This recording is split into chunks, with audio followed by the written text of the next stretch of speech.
Hey, what's up? My name is Ali. I'm a creative strategist here at YouTube. We wanted to make an episode about community contributions, so I spoke to Tom Scott, who's been using this tool for quite a while. Community contributions is a tool that allows your audience to transcribe or translate your videos. This could mean captions, subtitles, or even your title and description. But why should you do this? What's even the point of having translations or captions or subtitles? Well, I asked Tom Scott about this, and he suddenly got quite serious. Closed captioning for videos is vital for accessibility, and that doesn't just mean that it's people with hearing difficulties. It means it's people who are watching on their phone at night while their partner's asleep next to them. It's watching on a busy train. It's funny, Tom's examples really made me laugh because I've literally done all of them. I really need to start stashing headphones wherever I go. It is literally just a tick box to activate this. If you don't have time to transcribe, if you don't have time to translate, tick the box and you may well find it just happens magically for you. It also feels really good.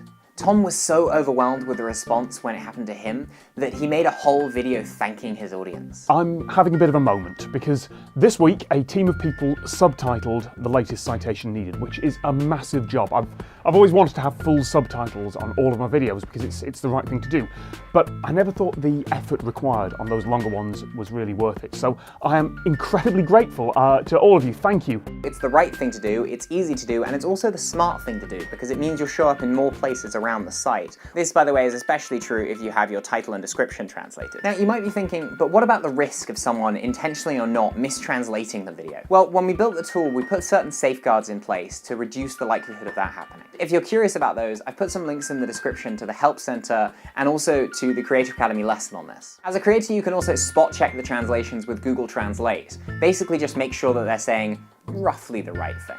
But as a general rule, we don't see too many deliberate mistranslations, and small errors seem to get quickly corrected. It worked. And it worked really well, and that's hopefully not just a testament to my audience, who are wonderful, but a testament to the YouTube community at large.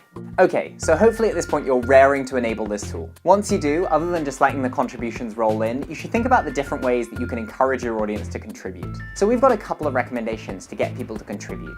The first is just ask.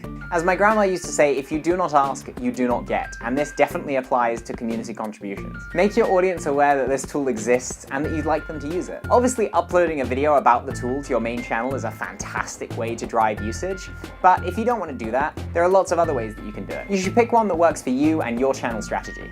YouTube creators will know their audience better than I possibly could. You will know how to broach this with the folks that are following you. Whether you make a video explicitly saying to do that, whether you add a note at the end of one of your videos, whether you pin a comment at the top and say, oh, this is the thing that I'd like you to do, you will know the approach better than I possibly could. Next, and this is especially important in the early days, be available to your audience to answer questions. You could do this in the comments on social media. Tell your audience where to focus. Tom Scott told his audience this. If you want to go translate right now, thank you. Work on the popular and the recent ones.